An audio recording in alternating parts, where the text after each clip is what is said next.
Yo, what's up mga kasinag? Isang maligayang araw sa ating lahat. Salamat pala sa mahal na Panginoon sa pagbibigay sa ating isang maliwanag na araw ngayon. Maraming salamat pala sa inyong suporta mga kasinag. Ayan mga kasinag, update ko kayo ngayon kay Bagwis. Hanapin natin kung nandito siya kasi diyan ko siya ng pagkain. Oh. Binalot ko lang dito sa dahon ng saging. Ayan mga kasinag, kasama ko pala si Pitoy. Ayan si Pitoy. Lagi ko lang isinasama si Pitoy mga kasinag. Tingnan natin din si Bagwis. Kahapon mga kasinag, naglagay ako ng pagkain dito. Dito, yan. Pinatong ko lang dito kahapon. Sa ibabaw nito, pero ngayon wala. Ibig sabihin kinain nyo ni Bagwis kasi si Bagwis kahapon nandito lang sa taas ng nyug na yan. Yan oh, yung taas ng nyug na yan. Andyan lang si Bagwis kahapon. Pero ngayon hindi ko pa naririnig. Huwag tayo maingay mga kasinag. Subukin natin si Bagwis kung nag-ano. Pasok tayo dito sa gubatan na ito. Nauna na si Pitoy. Ayan, yan na si Pitoy. Nag-training na talaga. Oh, andito pala si Bagwis, mga kasinag. Bagwis! Oh, andito mga kasinag si Bagwis. Andito. Andito lumipad pala. Bagwis! Asan ka? Ayan mga kasinag si Bagwis. Ayan o, sa itaas ang nyug. Yan, nakita nyo ba? Yan. Na-update ko na naman kayo ngayon. Napakakisig na niya. Ang kisig-kisig na mga kasinag ni Bagwis. Pambalasik. Ayan. Mga kasinag, ayun yung pagkain ni Bagwis. Sinangat ko lang dyan sa kahoy na yan. Para pagbaba ni Bagwis, dumapo na lang siya dyan. Kasi wala akong mapagsabitan na mataas sa kahoy. Kasi pag sa baba ko inilagay yan, kakainin ni Pitoy. Ayan si Pitoy mga kasinag oh. Ang makulit-kulit na Pitoy. Pitoy. Ayan mga kasinag, dito tayo. Tago tayo dito. Para buwaba si Bagwis. Mga kasinag, sa may order pala ng mga damit. Paki-antay-antay lang muna po ha. Ayan mga kasinag, antayin nyo muna po. Kasi iniipon ko pa yung mga order. At yung mga hindi pa nag-order, kung gusto po nyo po mag-order, i-message nyo lang po ako sa aking Facebook page na Imboy Oragon. Ayan mga kasinag, maraming salamat po. Mga kasinag, si Bagwis andun na. Ayun, sa malaking puno. Ayun oh. Hindi ko nakuha na yung paglipad niya. Ayan siya, si Bagwis. Pupuntahan ng mga kasinag ni Bagwis yung pagkain na ibinaba ko dun. Ayan na siya.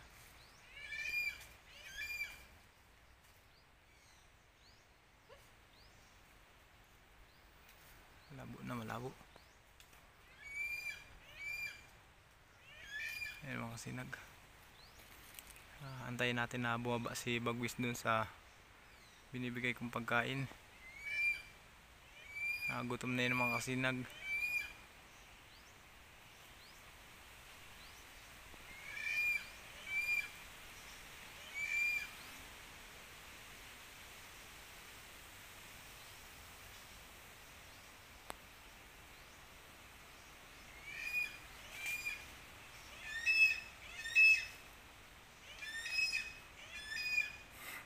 Galit si Bagwis ka mga kasinag kay Pitoy. Ayan si Pitoy oh.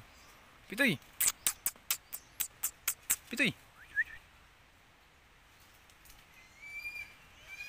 Ayan si Pitoy. Pitoy! Pitoy! Pitoy! Ano? Kulit-kulit mong Pitoy-Pitoy ka. Ayan mga kasinag si Bagwis. Antayin natin bumaba si Bagwis mga kasinag. Ayan si Bagwis. Ayan mga kasinag oh. Bagwis! Bagwis! Kumusta ka na Bagwis? Ha? I miss you Bagwis. Ano, na-miss mo ba ako Bagwis? Pasensya na kung hindi tayo nagkakabanding ano. Si Bagwis po mga kasinag nagkikita kami niyan pag dadalhan ko lang siya ng pagkain. Pero araw-araw ko po siyang dadalhan ng pagkain. Huwag kayo mag-alala. Kaya si Bagwis malayang malaya dito sa kanyang tirahan. Tingnan nyo naman mga kasinag oh. Masyadong gubat itong tirahan niya. Malaki ang punong kahoy. Ayan. Bagwis! Bagwis!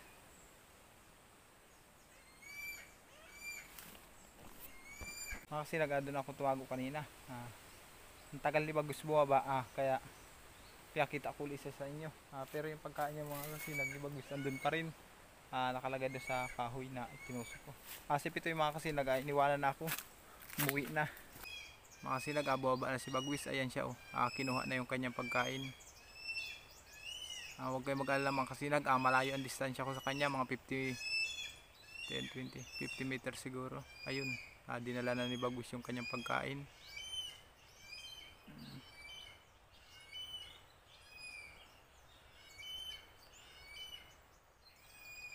Ayun mga kasinag, dinala na ni Bagwis.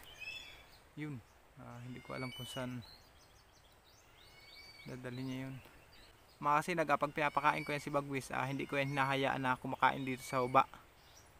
Gusto ko sa taas siya ng kahoy kumain, kaya hindi ko yan iniiwanan hanggat hindi niya dinadala ang pagkain sa itaas ng kahoy para dun niya kainin.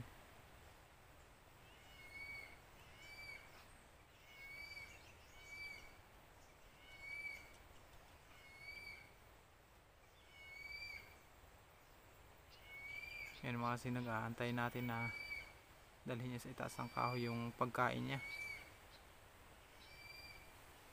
Naghanap si Bagwis mga kasinag ng pagdadalhan niya nung pagkain niya.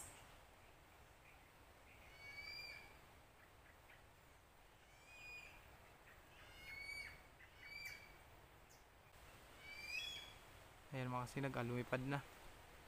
Ayan, tingnan natin kung 10 punong kahoy niya dinala. Ayun, dinala niya yung pagkain niya sa itaas ng nyug. Ayan oh, hindi makita. Lapit-lapitan natin mga kasinag.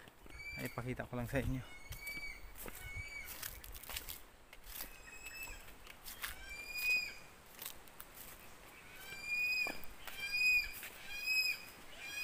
Ayan mga kasinag, sa itaas ng nyug ni Bagwis dinala yung pagkain niya. Ayan mga kasinag, si Bagwis sa itaas ng nyug. Ayan, dyan niya dinala yung kanyang pagkain. Ayan, para makakain na siya. O yan, kumakain na nga siya mga kasinag.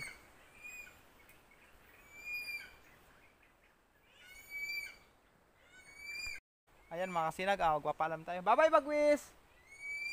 Bye bye! Paano yan? Uwi na ako ha. Sige na, kumain ka lang dyan. Ha? Sige, bye bye.